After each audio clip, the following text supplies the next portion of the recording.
찬송가 111장으로 함께 예배를 준비하겠습니다. 찬송가 111장입니다.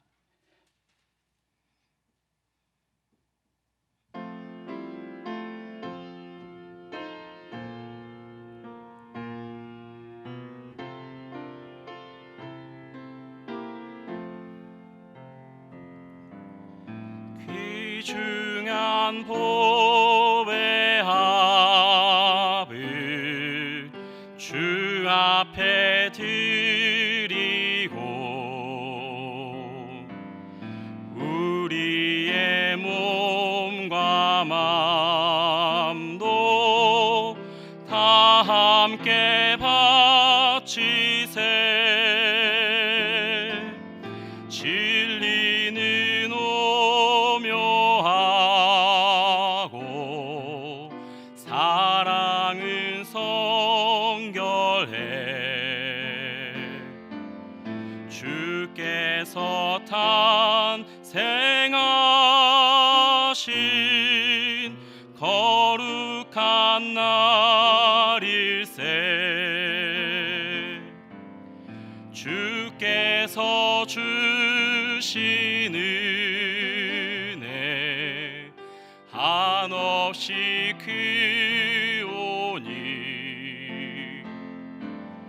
우리가 받은 것을 감사히 바치세. 기쁨은 충만하고 소망은 불변해. 정성과 마음을 다해 경배를 드리세. 들에서 밤을 새며 양치던 목자들 하늘에 빛난 영광 보고서 놀랐네. 천사의 기쁜 소식 목자들 듣고서 찾아와 경배하며 영광을 돌렸네.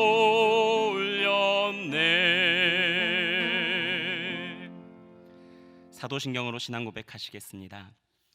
전능하사 천지를 만드신 하나님 아버지를 내가 믿사오며 그 외아들 우리 주 예수 그리스도를 믿사오니 이는 성령으로 잉태하사 동정녀 마리아에게 나시고 본디오 빌라도에게 고난을 받으사 십자가에 못 박혀 죽으시고 장사한 지 사흘 만에 죽은 자 가운데서 다시 살아나시며 하늘에 오르사 전능하신 하나님 우편에 앉아 계시다가 저리로서 산자와 죽은 자를 심판하러 오시리라. 성령을 믿사오며 거룩한 공회와 성도가 서로 교통하는 것과 죄를 사하여 주시는 것과 몸이 다시 사는 것과 영원히 사는 것을 믿사옵나이다. 아멘. 찬송가 122장입니다.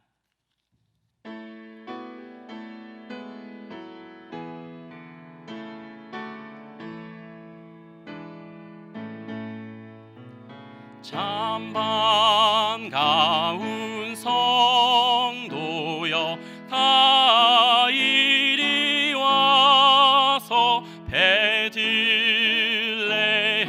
성 안에 가 봅시다. 저 구유에 누이신 아기를 보고 엎드려 절하세. 엎드려 절하세. 엎드려 절하세. 구주 나셨네. 저 천사여 찬송을 높이 불러서 이 광활한 천지에 울리어라. 주 하나님 앞에는 영광을 돌려 엎드려 절하세. 엎드려 절하세. 엎드려 절하세. 구주 나셨네. 이 세상에 주께서 탄생할 때에 참신과 참사람이 되시려고 저 동정녀 몸에서 나시었으니 엎드려 절하세. 엎드려 절하세. 엎드려 절하세. 구주 나셨네. 여호와의 말씀이 육신을 입어 날 구원할 구주가 되셨도다. 늘 감사한 찬송을 주 앞에 드려 엎드려 절하세. 엎드려 절하세. 엎드려 절하세. 구주 나셨네. 아멘.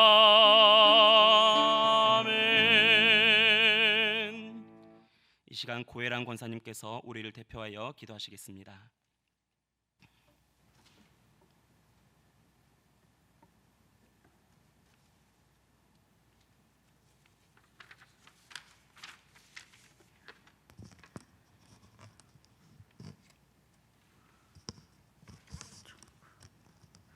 다 같이 기도하시겠습니다.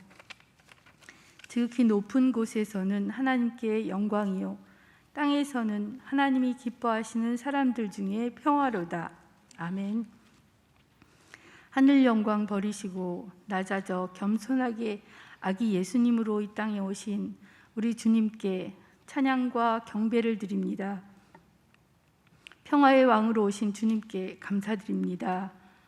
허물과 죄로 죽었던 우리를 살리시고 그 큰 은혜와 사랑으로 우리를 택하시고 자녀 삼아 주시며 새 생명 주심을 감사합니다. 우리 영혼을 소생시키시고 주님의 이름을 위하여 의의 길로 인도해 주셔서 감사합니다.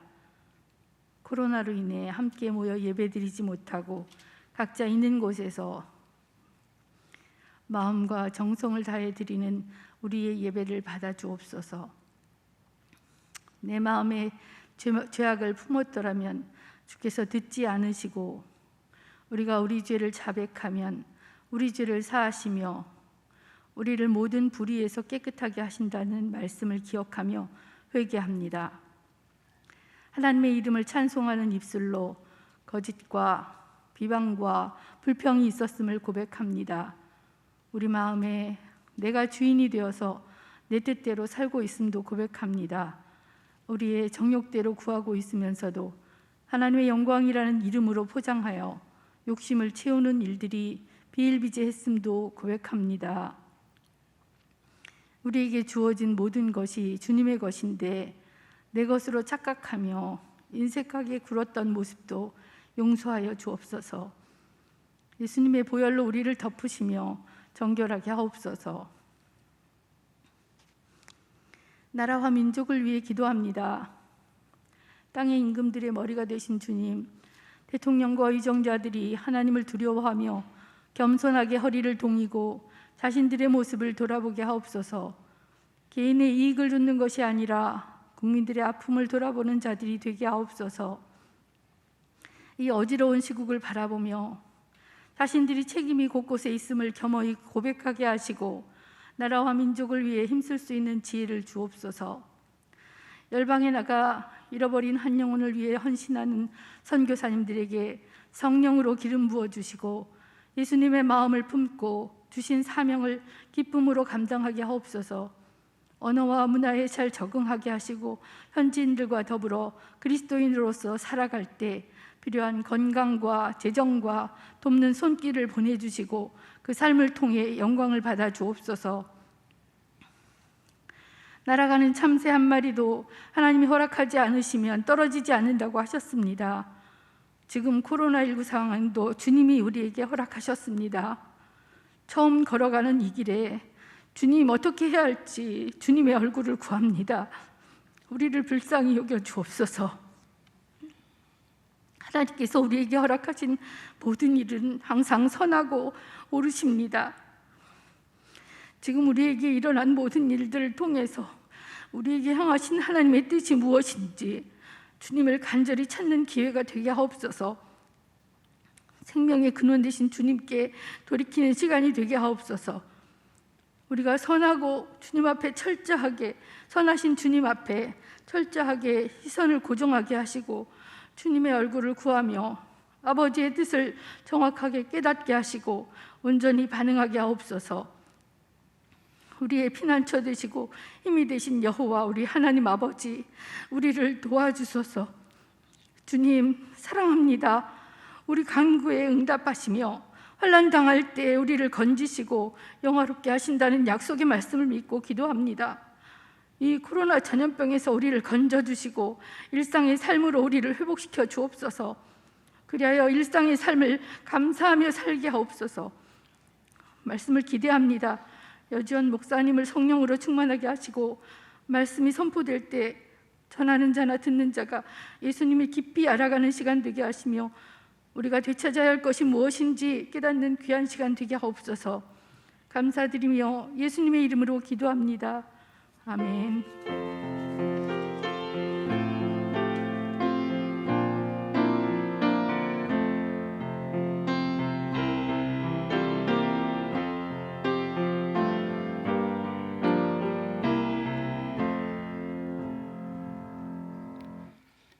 오늘 우리에게 주시는 하나님의 말씀은 마태복음 2장 1절로 12절 말씀입니다. 마태복음 2장 1절로 12절 말씀 저와 번갈아 교독하도록 하시겠습니다. 제가 먼저 읽겠습니다. 헤롯 왕 때에 예수께서 유대 베들레헴에서 나심에 동방으로부터 박사들이 예루살렘에 이르러 말하되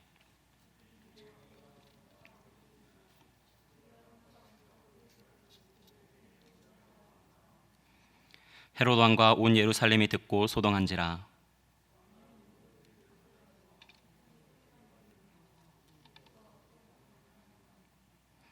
이르되 유대 베들레헴이오니 이는 선지자로 이렇게 기록된 바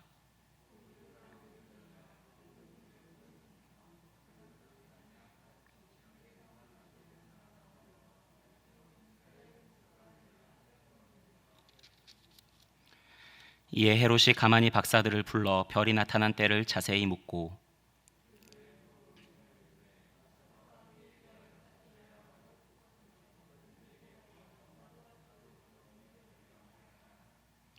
박사들이 왕의 말을 듣고 갈새 동방에서 보던 그 별이 문득 앞서 인도하여 가다가 아기 있는 곳 위에 머물러 서 있는지라. 집에 들어가 아기와 그의 어머니 마리아가 함께 있는 것을 보고 엎드려 아기께 경배하고 보배합을 열어 황금과 유향과 몰약을 예물로 드리니라. 함께 읽겠습니다. 그들은 꿈에 헤롯에게로 돌아가지 말라 지시하심을 받아 다른 길로 고국에 돌아가니라. 아멘.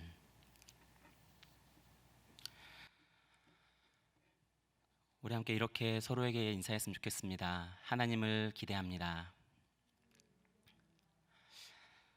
성탄절은 참 어느 기독교에 우리가 믿는 이 기독교 어느 다른 절기나 어떤 다른 기념일보다도 더 많은 기대가 되는 그런 시간인 것 같습니다. 그 이유는 우리가 이 성탄절의 연말에 한 해를 정리하는 그런 느낌도 있어서이기도 하고요. 또 어쩌면 사랑하는 이들과 선물을 주고받는 그 문화 안에서 또 있기 때문에 그 선물에 대한 기대감 때문에도 어쩌면 우리가 성탄절을 기대하게 되는 것 같기도 합니다. 그런데 무엇보다도 이 성탄절이 저희에게 기대감을 주는 것은, 그리고 이 성탄절이 더욱더 우리에게 큰 기쁨이 되는 것은 2000년 전에 예수 그리스도께서 인간의 몸을 입고 이 땅에 오셨다는 것을 우리가 믿기 때문입니다. 그리고 그 예수님께서는 말씀하신 것처럼 다시 우리 가운데에 하나님의 때에 하나님의 방법으로 우리 가운데 오시리라 우리는 믿기 때문에 더욱 이 성탄절이 기대가 되는 것 같습니다. 사실 이 성탄절을 앞두고 제가 이 말씀을 준비하면서 참 그런 마음이 들었습니다.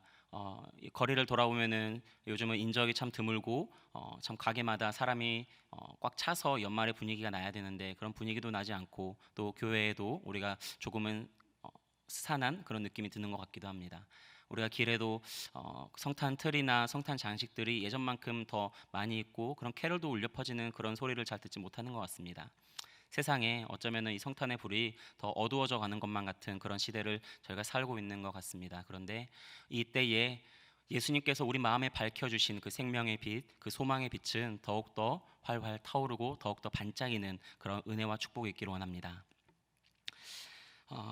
오늘 이 말씀을 준비하면서 참 그 마음을 가졌습니다. 여러분, 이 어려운 때에, 이때에 하나님을 기대하십시오.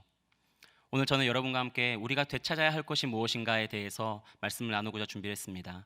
우리가 되찾아야 할 것은 결론적으로 딱 한 가지입니다. 하나님을 기대하십시오. 하나님을 다시 더욱더 기대하십시오. 우리 가운데 어떠한 상황이 펼쳐지더라도, 우리가 지금 어떠한 현실에 처해 있더라도 하나님을 기대하십시오. 오늘 우리가 이 기대를 가지고 하나님 앞에서 그 믿음의 반석 위에 바르게 서 있는지 확인할 수 있는 단순하지만 명료한 질문이 한 가지 있습니다. 바로 그것은 오늘 밤 예수님이 우리 가운데 오셨을 때에 우리가 어떠한 부끄러움이나 후회 없는 삶을 살고 있는가라는 질문입니다. 오늘 우리 앞에 예수님께서 약속하신 것처럼 다시 오셨을 때에 우리가 어떠한 마음이 들까요? 제가 이 말씀을 준비하면서 물어봤습니다. 제 주변에 다른 어떤 친구들이나 같이 사역을 하는 스태프들이나 또 그런 다른 동역자들에게 물어봤습니다. 예수님이 당장 오늘 밤에 오신다면 어떨 것 같으세요? 라고 그렇게 물어봤습니다. 그런데 여러분은 어떠신가요? 예수님이 오늘 밤에 오신다면 기쁘신가요? 감사하신가요? 너무나도 행복하고 너무나도 그 소망했던, 바라고 바랐던 그 예수님을 드디어 만나는구나라는 그 감격이 차오르시나요? 아니면은 아이고, 내가 지난주에 주문해 놓은 그 물건이 아직 안 왔는데, 아이고, 대학은 그래도 한번 갔어야 되는데, 아이고, 결혼을 했어야 되는데, 아이고, 우리 자녀가 아직 예수님을 믿지 못하고 있는데, 어떤 우리 가운데에 그런 근심과 아니면 어떤 아쉬움과 또 내가 더 바르게 살았어야 하는데, 내가 더 예수님을 일찍이 더 열심히 믿었어야 되는데 라는 그런 후회가 들지는 않느냐는 것입니다. 예수 그리스도의 나심을 기념하고 경배하는 성탄을 앞두고 오늘 우리는 다시 한번 예수 그리스도의 그 오심과 또 그가 다시 오시겠다 하시는 그 말씀에 대한 믿음과 소망을 되찾는 그런 은혜의 시간을 오늘 함께 보내기를 소원합니다. 2000년 전에 어느 날 예루살렘에 큰 소동이 일어났습니다. 동방에서 온 박사들, 번역하기에 따라서 점성술사나 고상하게 말하면 천문학자라고 말할 수도 있겠죠. 그들이 예루살렘에 이르러서 유대인의 왕이 났다고, 우리가 그의 별을 보고 경배하러 왔다고 예루살렘에 찾아왔습니다. 그 동방에서 온 박사들의 이야기를 듣고 예루살렘은 한바탕 소동이 일어났습니다. 예루살렘을 다스리던 헤롯 왕은 그 이야기를 듣고 누구보다 깜짝 놀랐죠. 그리고 곧바로 유대인 대제사장들과 서기관들을 모아서 그리스도가 어디서 나겠느냐고, 그 유대인의 왕이 어디서 태어나겠느냐고 물었습니다. 그들은 오래된 율법과 선지자들의 기록을 찾았을 것입니다. 그리고 특히 이사야서 2장 말씀이나 미가서 5장 말씀을 바탕으로 해서 유대 베들레헴에서 메시아가 나올 것이라는 그런 예언을 발견했을 것입니다. 헤롯 왕은 동방 박사들에게 아기에 대해서 자세히 알아보고 찾게 된다면은 나도 경배하러 갈 테니 나에게도 꼭 알려달라 하고 그들을 보냈습니다. 박사들은 그들을 인도해왔던 그 별을 바라보면서 아기 예수님을 찾게 되었고, 그들은 가져온 보배합을 열어서 황금과 유향과 몰약을 예물로 드리고 고국으로 돌아가게 되었습니다. 여러분, 이와 같은 이 성경의 이야기는 어쩌면 주일학교에서부터 우리가 신실하게 또 신앙생활을 해온 분들은 모두가 또 많이 익히 알고 있는 이야기일지 모릅니다. 그런데 이 이야기를 구체적으로 살펴볼 때에 우리가 되찾아야 할 중요한 복음의 주제들이 무엇인지를 알 수 있습니다. 첫째는 유대인이 아니라 동방에서 온 그 박사들이 예수님의 나심을 믿었다는 것입니다. 동방 박사가 누구인지에 대해서는 여러 가지 설이 있습니다. 바벨론의 점성술사, 천문학자라는 어떤 주장도 있고요. 어떤 페르시아의 그런 사람들일 것이다라는 주장도 있습니다. 그리고 바벨론 포로로 잡혀갔던 그 다니엘의 후손들, 그 유대인의 후손이라는 설도 있습니다. 여러 가지 주장들이 있고 여러 가지 설이 있죠. 그런데 중요한 것은 우리가 동방 박사가 누구인지 정확히는 알 수 없지만 분명한 것은 그들이 이방 지역에서 누구에게 들었든지 어떻게 알았는지 모르겠지만 그들은 예수 그리스도의 탄생을 믿고 경배하러 먼 땅 예루살렘까지 왔다는 것입니다. 3절에 보니 동방에서 박사들이 유대인의 왕으로 나신 이를 경배하러 왔다고 말하자 헤롯 왕과 온 예루살렘이 소동했다고 말하고 있습니다. 새 번역 성경에는 이 소동했다는 것을 당황했다라고 말하고 있죠. 여러분, 그리스도가 올 것에 대한, 그리스도의 나심에 대한 정보나 그 어떤 예언들, 정확한 기록들은 동방 박사들이 더 많이 가지고 있었을까요? 아니면은 유대인 제사장들과 서기관들이 더 많이 가지고 있었을까요? 너무 어려운 질문이었나요? 네, 동방 박사들이 더 정확하고 더 어떤 퀄리티 있는 그런 좋은 자료들을 가지고 있었을까요? 아니면은 예루살렘에서 유대인의 왕이 오실 것이라는 것에 대한 그 정보를 제사장들과 서기관들이 더 많이 가지고 있었을까요? 유대인들이겠죠. 제사장들이었을 것입니다. 맞습니다. 당연히 유대인들과 그 제사장들과 서기관들이 예수 그리스도에 대해서, 오실 메시아에 대해서 더 많은 정보와 더 정확한 자료들을 가지고 있었을 것입니다. 동방 박사들은 무엇을 보고 왔나요? 명확하게 내비게이션을 찍고 온 게 아니라, 명확하게 어떤 기록을 따라서 지도를 보고 온 것이 아니라 하늘의 별을 보고 왔습니다. 여러분, 별을 보고 길을 찾아본 적 있으십니까? 별을 보고 길을 찾는 일이 생각보다 쉽지 않습니다. 별을 보고 길을 찾는 것보다 다음 걸음에서 어디로 가시오, 오른쪽으로 가시오, 왼쪽으로 가시오, 이곳에서 이 지역에서 메시아가 날 것입니다라는 그런 정확한 기록을 가지고 있는 것이 더 우리에게 신뢰할 수 있고 우리를 움직이게 하는 그런 근거가 될 것입니다. 유대인들은 그런 정확한 자료와 예언과 기록들을, 율법을 가지고 있었지만 동방 박사들은 없었습니다. 그럼 동방 박사들과 그 유대인들의 차이는 무엇이었습니까? 바로 자기들이 알고 있는 그것을 믿느냐는 것입니다. 유대 땅 베들레헴에서 날 것이라는 기록을 가지고 있었지만 그들은 깨어있지 않았고 또한 그것을 믿지 않았습니다. 그들이 보았던 지난 선지자의 말 속에서 그저 스쳐서 흘려서 보냈던 것 같습니다. 오늘 이 부분을 통해서 우리가 한 가지 알아야 될 것은, 알면서 우리는 믿음으로 나아가는 것입니다. 내가 아무리 많은 성경의 지식과 예수님에 대한 아무리 많은 정보와 정확한 내용들을 가지고 있다 해도 우리가 그것에 믿음이 더해지지 않는다면은 그것은 우리가 예수님을 인격적으로 만나고 경험하게 하는, 예수님을 경배하게 하는 능력으로 나타나지 못합니다. 한편으로는 믿음만 있어서는 안 되겠죠. 분명히 정확한 예수님이 누구신지, 우리가 믿는 바가 무엇인지에 대한 정확한 정보와 정확한 기록들이 또한 있어야 되는 것이죠. 하나님은 우리에게 주셨습니다. 그 정확한 기록을 주셨습니다. 정확무오한 하나님의 말씀을 우리에게 주셨습니다. 그러면 오늘 이 시점에서 저와 여러분들은 정말 이 하나님의 말씀이 한 획도 1.1획도 오류가 없는 하나님의 정확무오한 말씀으로 우리 삶의 가장 높은 권위가 되어지며 모든 성도들의 삶의 표준으로서 마땅히 받아들여야 할 진리라고 우리는 알고 있지만 그것을 정말 아는 그대로 믿고 있습니까? 유대인들과 동방 박사의 차이는 바로 여기서 나왔습니다. 우리가 아는 것에서만 그쳐서는 안 되고 알면서 믿음으로 나아가야 되는 것입니다.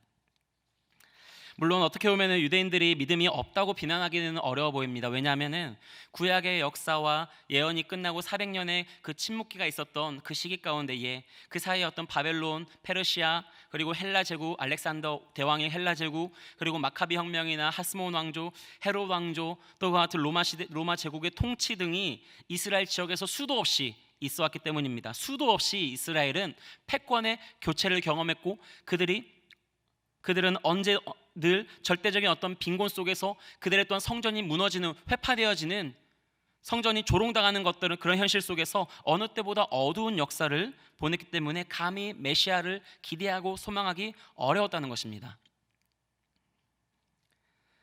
그러나 이방의 동방의 박사들은 유대인의 왕 예수 그리스도를 경배했습니다. 그들이 어떤 현실에 있던지 간에 그들의 동방의 박사들은 오랜 그 침묵의 끝에서 그들이 믿고 기다렸던 예수 그리스도의 나심을 알고 또한 별의 인도를 따라서 별을 바라보고 나왔다는 것이죠. 여러분, 우리가 현실의 환난 가운데 있더라도 우리는 믿음을 가져야 되는 줄 믿습니다. 그 믿음에는 무엇보다 인내가 필요하고 그 인내하는 자는 늘 깨어서 소망을 이루는 것이죠. 로마서 5장 3절에서 5절 말씀에 이렇게 말합니다. 다만 이뿐 아니라 우리가 환난 중에도 즐거워하나니 이는 환난은 인내를, 인내는 연단을, 연단은 소망을 이루는 줄 알미로다. 소망이 우리를 부끄럽게 하지 아니함은 우리에게 주신 성령으로 말미암아 하나님의 사랑이 우리 마음에 부은 바 됨이니. 길을 보면은 더 이상 캐롤이 들리지 않고 성탄의 그런 즐거운 축제 분위기가 나지 않을지 모릅니다. 어쩌면은 우리의 현실에서는 우리의 입술 가운데 하나님에 대한 기대보다도 어떠한 기다림보다도 이 현실의 그 퍽퍽함과 좌절과 절망 안에서 낙심과 눈물만 있을지 모릅니다. 하지만 이때에도 우리는 다시 오실 예수 그리스도, 그분을 우리가 누구보다도 기다리고 기대해야 되는 줄 믿습니다. 2000년 전에 유대 지역에 있는 그 하나님의 백성임을 자처했던 유대인들의 현실도 우리가 다르지 않았다는 것입니다. 어쩌면 더욱더 절대적인 어려움 속에 있었다는 것이죠. 자, 둘째로 우리가 살펴보기 또 원하는 것은 헤롯은 그 예수님을 배척하고 동방 박사는 경배했다는 것입니다. 유대인의 왕이 나셨다고 하자 헤롯 왕은 무엇을 했습니까? 헤롯은 자신의 통치권을 빼앗기고 싶지 않았겠죠. 그래서 그는 어떻게 했나요? 마태복음 2장 16절에 보면은 이렇게 말하고 있습니다. 이에 헤롯이 박사들에게 속은 줄 알고 심히 노하여 사람을 보내어 베들레헴과 그 모든 지경 안에 있는 사내의 아이를 박사들에게 자세히 알아본 그때를 기준하여 두 살부터 그 아래로 다 죽이니. 헤롯은 유대인의 왕이 났다는 소식을 듣고 그를 경배하러 온 동방 박사들을 직접 만났습니다. 그리고 동방 박사들이 그 아기를 찾아서 만났다는 사실을 알았죠. 자, 그러면 어떻게 해야 되겠습니까? 여러분, 우리 삶에 진정한 참된 왕이 오셨다는 소식을 들으면은 여러분은 어떻게 하시겠습니까?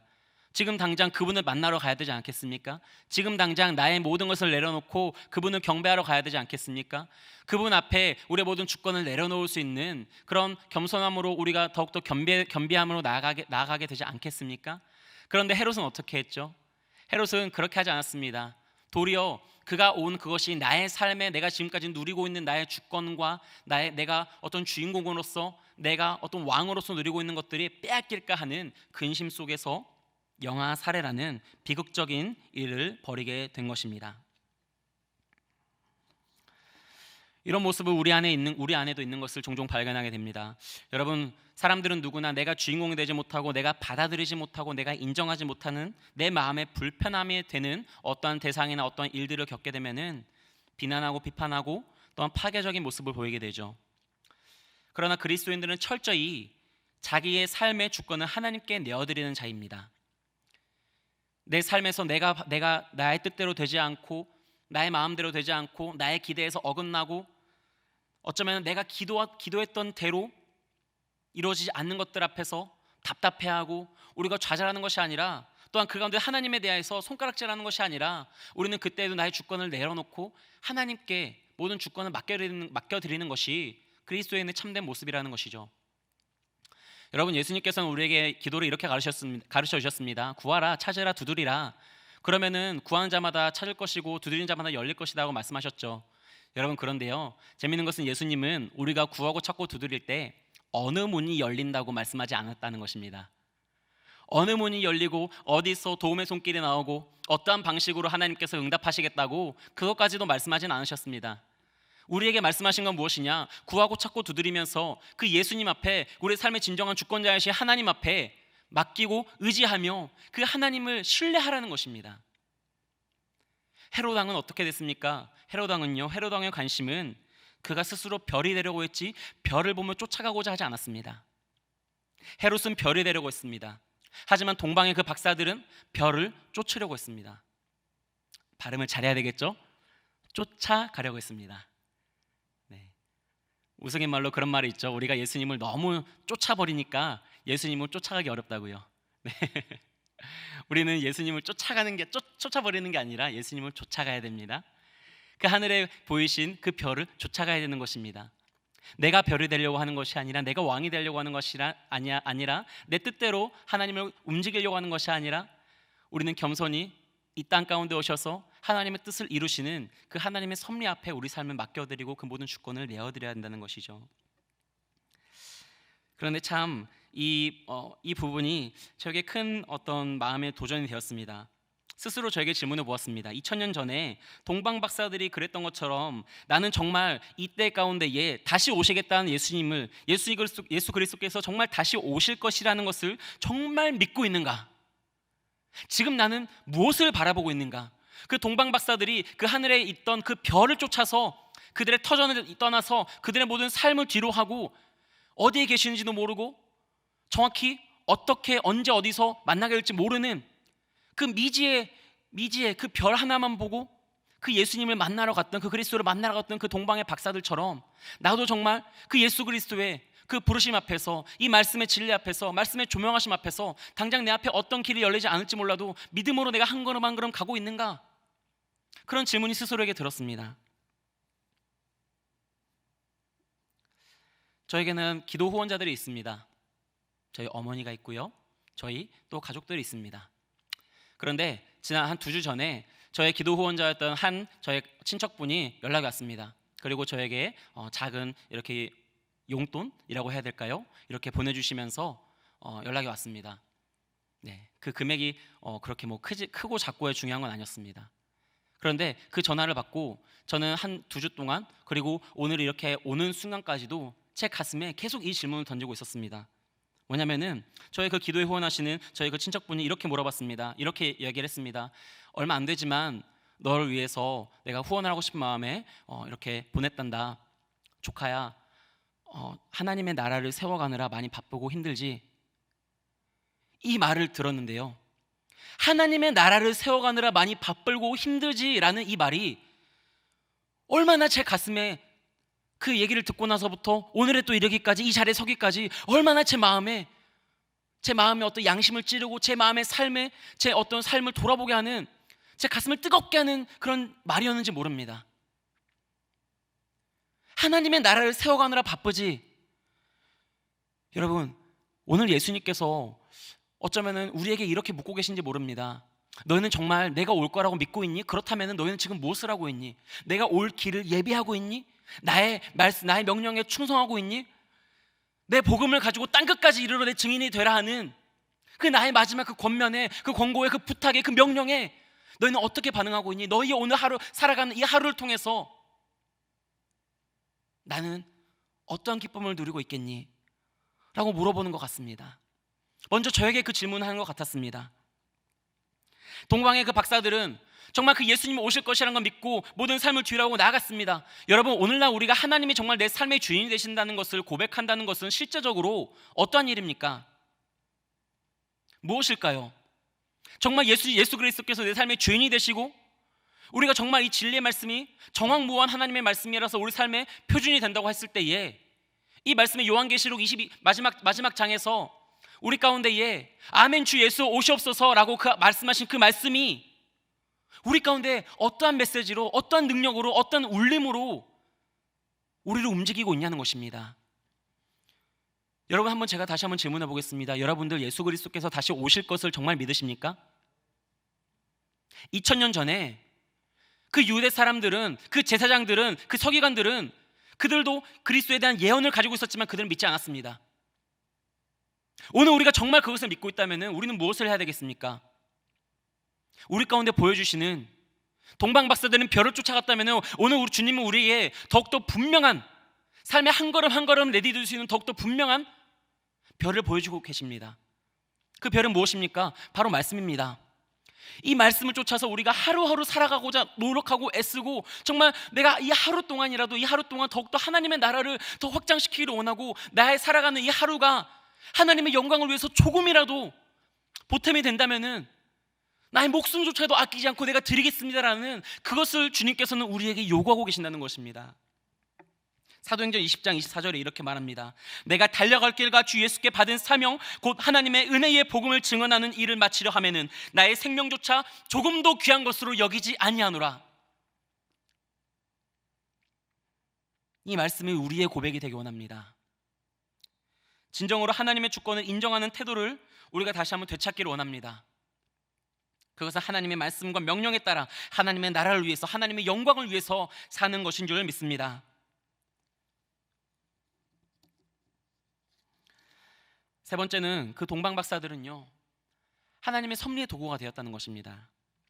여러분, 동방박사들이 누구인지 정확하지 않습니다.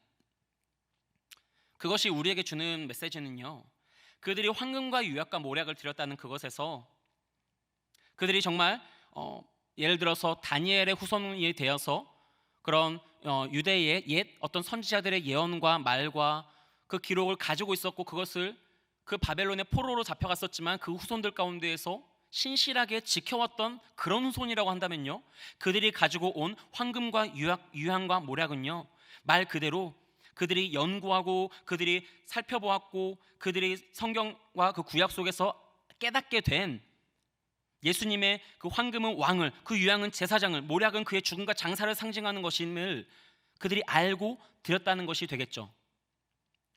그런데 그들이 그저 동방에서 어떤 이방인들로서 우연찮게 어떤 예수 그리스도에서 알게 됐고, 그 예수님에 대해서 정확하게 알지 못하지만 그저 정말 유대인의 왕이 이 땅에 메시아가 온다는 것을 믿고 나와왔던 어떤 이방인들이라면은, 아니면 유대인들에게 그저 들어서 왔던 자들이라고 한다면은, 그들이 황금과 유향과 모략을 드렸다는 것이 지금 자막에 나와 있는 저 의미를 의도하고 드린 것은 아니었을 수 있다는 것입니다.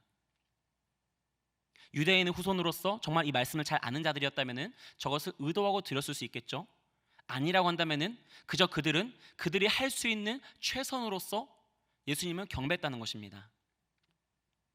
중요한 것은 황금과 유향과 모략이 무엇을 의미하느냐, 그것보다도 동방에서 온 그 박사들이 그들의 가진 최선으로서 하나님께 드렸다는 것입니다.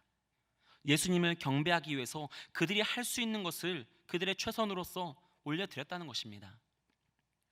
여러분, 우리는요, 우리의 삶에 우리가 드리는 것이 하나님의 역사에서, 하나님의 손에서 어떻게 쓰일지 모릅니다. 그러나 하나님께 드릴 때 하나님의 섭리의 도구가 되는 것이지, 우리가 섭리의 도구가 될 것을 알고 드리는 것이 아닙니다. 내가 이것을 드렸을 때 내 삶을, 내 시간을, 나의 어떤 물질을, 나의 건강을, 나의 젊음을, 나의 어떤 기도를, 또 나의 헌신을, 나의 열정을, 뭔가를 드렸을 때 이것이 어떻게 쓰이기를 내가 정해놓고 드리는 것이 아니라, 우리가 그저 주님 앞에 모든 경배와 모든 찬양과 모든 영광을 돌리기 위해서 내어 드릴 때에 주님께서 그것을 섭리대로 사용하신다는 것이죠. 그런데 많은 그리스도인들이 어쩌면 저를 포함해서 저와 여러분들 가운데에 내가 생각하는 대로 쓰이지 않을 것 같아서 드리지 않는 모습들이 때론 있을 것 같습니다. 단지 어떤 재정적인 부분을 말하는 게 아닙니다. 여러분, 오늘날에 교회에서 봉사하는 일이 한 30년 전에 교회에서 봉사하는 일과 똑같은 가치를 가지고 있을까요? 30년 전에는요, 우리의 믿음의 선배들의 삶에서는요, 내가 교회 와서 봉사하고 내가 교회 와서 말씀을 듣고 예배를 드리는 것이 정말 진정으로 그것 자체가 하나님께 드리는 것이라고 믿었습니다. 그런데 오늘날은 어떻게 하고 있죠? 오늘날은 그것도 좋지만 내가 다른 자원봉사단체에 가는 것도, 내가 다른 어떤 기관의 구제를, 어떤 재정을 펀딩하는 것도, 아니면은 그냥 내가 집에서 열심히 성경 읽는 것도 다 하나님께 드리는 게 아닌가? 라는 어떤 그런 식의 신앙생활이 있다는 거죠. 하나님은 그것도 다 받으십니다. 그런데요, 우리가 하나님께 드린다는 것에 있어서 내가 결정하고 드리고 있는 건 아닌가라는 것을 생각해 봐야 한다는 것이죠.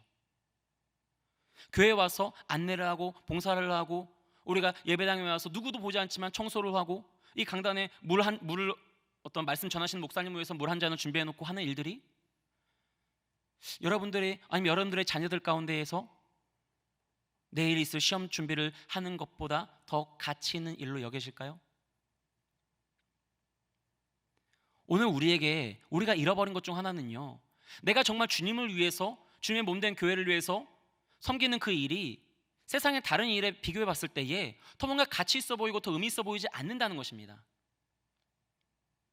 그래서 내가 그것을 판단해서 교회에 가서 그 시간에 일찍 가서 예배를 준비하고 안내를 준비하고 봉사를 준비하는 그것보다 딱 시작할 시간에 가서 내가 해야 될 일만 하고 가면 되겠지 라고 생각할 수 있다는 것이죠. 내가 정해놓고 하는 것입니다. 지금은 이제 교회에 나오지 못해서 여러분 온라인에서 예배드리고 있으십니까? 여러분 온라인으로 예배하는 우리의 태도는 어떤가요?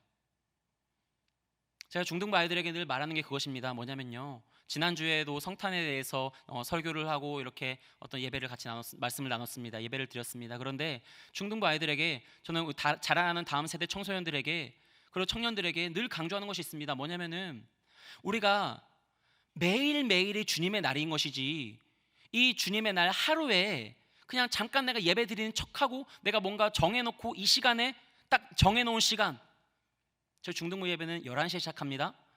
끝나는 시간은 언제인지 혹시 아세요? 아실까요? 그건 저도 모르고 아이들도 모르고 아무도 모릅니다. 그런데 사실 우리의 신앙생활을 보면은 어떻죠? 예배 시간 내가 정해놓고 나옵니다. 9시 반 예배라고 한다면은 10시 반에는 끝나야지. 그 시간이 지나게 되면은, 그 시간이 다 되면 어떻게 하죠? 시계를 봅니다. 시계를 막 이렇게 볼 수 있습니다. 아니면은 헛기침을 할 수 있겠죠. 온라인으로 예배드리면서는 더 어떻게 됩니까? 더 자유로워지죠. 내가 시간을 선택하고 내가 예배를 선택하고 내가 어떤 이 많은 것들을 선택하게 됩니다. 그래서 어쩌면은 우리는 주일 예배도요, 그 시간에 지키는 것이 아니라 다 끝나고 나서 재방송을 보게 될지 모릅니다. 여러분, 그것은요, 이 하루를 주님의 날로 사는 그런 신앙의 모습도 아니고 모든 날들을 이 주일과 같이 하나님의 날로서 살아가고자 하는 그런 어떤 신앙의 본질에도 맞지 않은 것입니다. 내가 결정하고 내가 정해서 나의 뜻대로 하나님을 움직이고자 하는 것이고, 내가 예배의 시작과 끝을 정하는 것이고, 내가 주인이 되는 것이죠. 드리는 것이 아닙니다. 드리는 척하는 것이죠. 우리는 많은 부분에서 하나님께 드리는 척하고 있습니다. 시간도, 우리의 삶도, 어떠하면 물질도. 지난주에 아이들에게 그렇게 입장을 바꿔 생각해 보라 했습니다. 뭐냐면요, 예수님이 이 땅 가운데 우리에게 오셨다는 그것은 무슨 의미냐면은, 지금 우리가 어떠한 요보 시설의 아동들을 불쌍히 여기는 마음으로 그들에게 어떤 작은 우리의 물질을 내어서 아니면 시간을 내어서 봉사라고 헌신할 수 있겠지만, 내가 그 아이와 삶을 통째로 바꾼다면은 어떻겠냐는 것이죠. 그 고아원에 있는 아이에게, 자, 오늘부터 네가 우리 집에 내 역할을 해. 자, 오늘부터 네가 여주연의 호적을 가지고 살아. 내가 너의 호적을 가지고 살게. 자, 이와 같은 것이 예수님이 이 땅 가운데 오셨다는 의미라는 것입니다. 예수님이 이 땅에 오신 것은 무엇입니까? 우리를 죽을 수밖에 없었던 우리를, 모든 절망과 좌절 가운데 있었던 우리를 하나님의 자녀 삼아 주신 것입니다. 자기의 자리를 대신 내어주신 것입니다. 그런데 그런 주님 앞에 우리는 드리는 척하고 있는 것이죠. 내가 주님께 다 모든 것이 주님께 받은 것인데, 주님, 제가 오늘은 이 정도 드리겠습니다. 이 시간을 드리겠습니다. 이 정도의 헌신은 이해해 주세요. 잠언 3장 6절 말씀에 이렇게 말하고 있습니다. 너는 범사의 그를 인정하라. 그리하면 내 길을 지도하시리라. 여러분, 우리 삶에 하나님의 인도하심이 보이지 않습니까? 하나님의 어떤 섭리가 느껴지지 않습니까? 그건 간단합니다. 우리가 범사의 그를 인정하지 않기 때문입니다. 그를 인정하지 않고 그에게 모든 것을 온전히 드리지 않고 나의 나된 것이 모두 하나님의 은혜라는 것, 그것이 입술의 고백으로만 있기 때문에, 우리 삶에 어떤 실제적인 모습으로 나타나지 않기 때문에 열매가 없는 것이고, 하나님의 지도하심을 받지 못하는 것이고, 우리 삶에 그 하나님의 섭리와 그 하나님의 간섭과 그 하나님의 그 신실하심이 느껴지지 않는 것입니다. 매 순간 하나님을 인정하고 그분의 손에 모든 마음과 생각과 계획과 미래를 맡기십시오. 그때에 우리의 삶은 주님의 역사가 되고 걸음마다 예배하신 그 인도하시는 그 은혜를 경험하게 되는 줄 믿습니다. 오늘의 결론은요, 여러분, 올 성탄을 우리는 기념하지 않았으면 좋겠습니다. 기념이 아니라 기다림으로 저희가 이 한 주를 나아갔으면 좋겠습니다. 그저 기념하고 끝나는 것, 그저 예수님의 생일이니까 라고 어떤 끝내는 것이 아니라, 그저 나의 삶에 그런 일이 있었지 라고 그치는 것이 아니라, 정말 주님 제 삶에 찾아와 주시옵소서, 주님 말씀하여 주시옵소서. 2000년 전에 누구도 기대하지 않았을 때에 믿음으로 기다린 그 자들을 통해 예수님께서는 경배를 받으셨습니다. 한 별을 보고 자기 삶을 헌신하고 모든 주권을 내어놓은 그 믿음의 걸음을 내딛는 자들을 통해서 주님께서는 경배를 받으셨습니다. 그들에게 가지고 있었던 가장 귀한 것들로 향유와 유향과 모략을 드린 그들의 헌신을 통해서 예수님은 높임을 받으셨습니다. 그 2000년 전에 오셨던 예수님은 우리에게 말씀하셨습니다. 이것들을 증언하신 이가 이르시되 내가 진실로 속히 오리라 하시거늘 아멘 주 예수여 오시옵소서. 아멘 주 예수여 오시옵소서.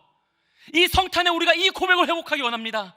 그리고 다시 한번 믿음으로 깨어서 한 별을 쫓아서, 우리에게 주신 이 말씀을 쫓아서 이 말씀의 한 점 한 획이 우리 삶에서 나타나기를 원하는 그런 마음으로 나의 가장 귀한 것을 드리고, 그 예수 그리스도께서 오심을 기다리고 그 하나님의 인재를 사모하고 소망하면서 나의 삶의 목숨보다도 예수 그리스도의 그 복음을 가장 귀한 것으로 여기는 것을 우리의 인생의 고백이 되게 하는 것이 이번 성탄에 우리가 되찾아야 될 것인 줄 믿습니다.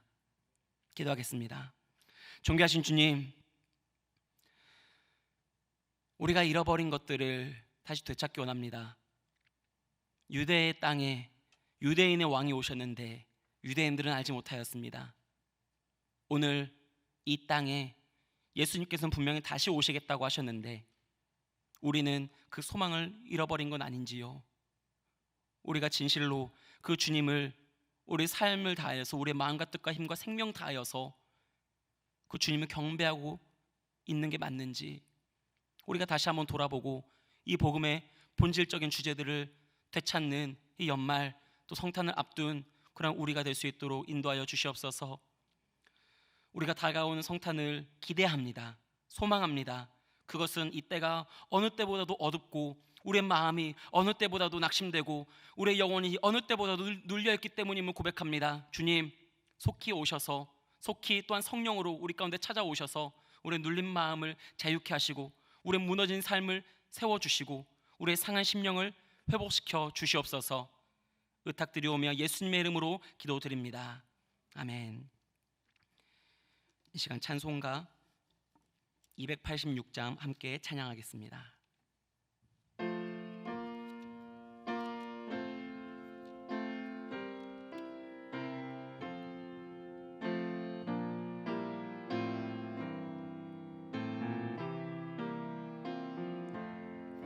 주 예수님 내 맘에 오사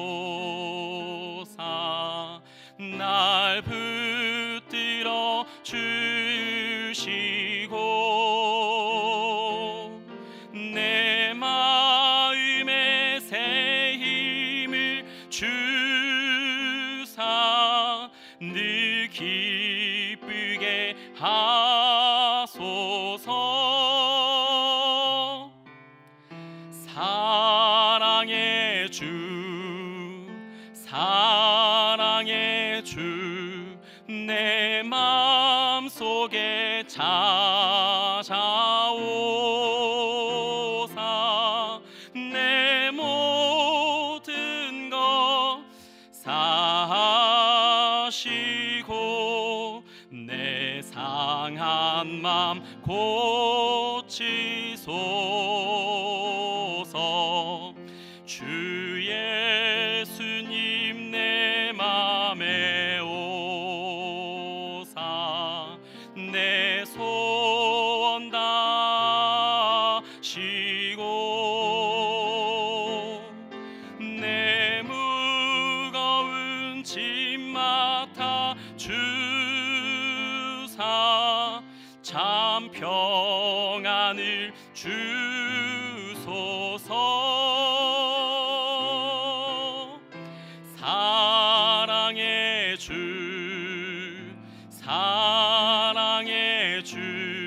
내 마음속에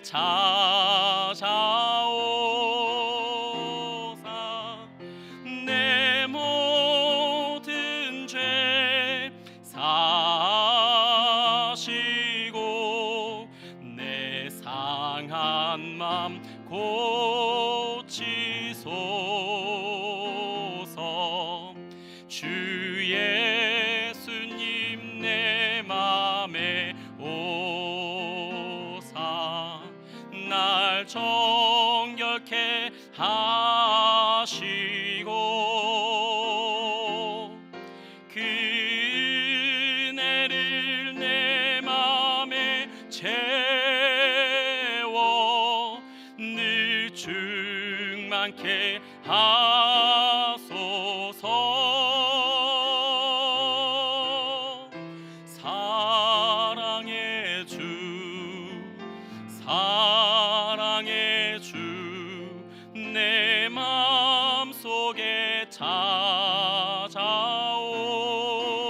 찾아오사 내 모든 죄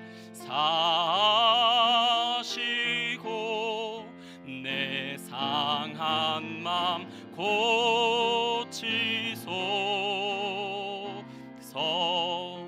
주 예수님 내 맘에 오사 내 길 인도하시고 주 성령을 내 맘에 채워 늘 충만케 하소서. 사랑의 주 사랑의 주 내 맘속에 찾아오사 내 모든 죄 사시고 내 상한 맘 고치소서.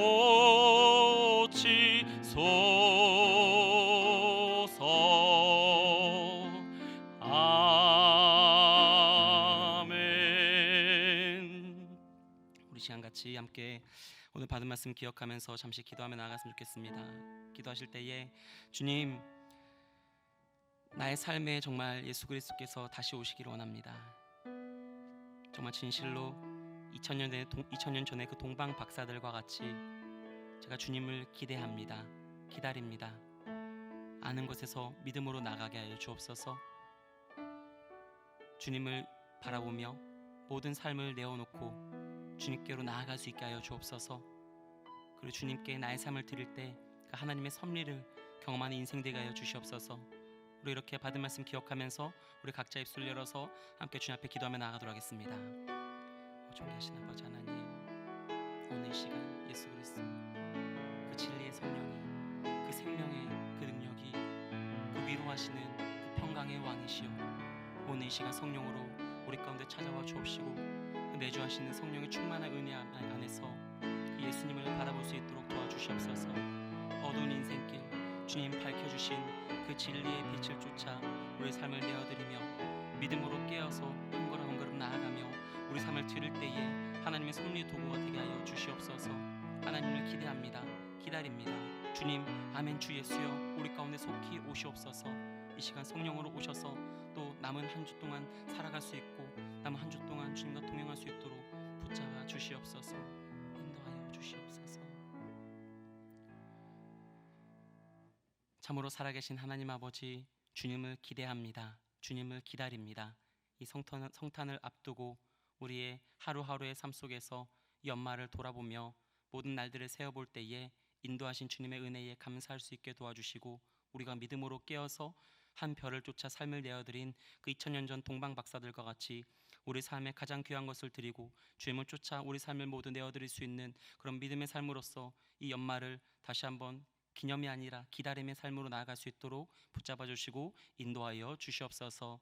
감사드렸고 의탁드려오며 이제는 우리 구주 예수 그리스도의 은혜와 하나님 아버지의 무한하신 사랑과 성령님의 교통하시고 내주하사 충만하신 그 은혜가 2000년 전 동방 박사들과 같이 오늘 이 시간 더욱더 깨어서 한 별을 쫓아 진리의 말씀 쫓아 삶을 내어드리고 주님 앞에 내어드리는 인생으로 하나님의 섭리의 도구가 되기 원하는 모든 사랑하는 서울 성교회 모든 믿음의 권속들 머리 위에 한국교회 위에 이제로부터 이 은혜가 영원토록 함께 있을지어다.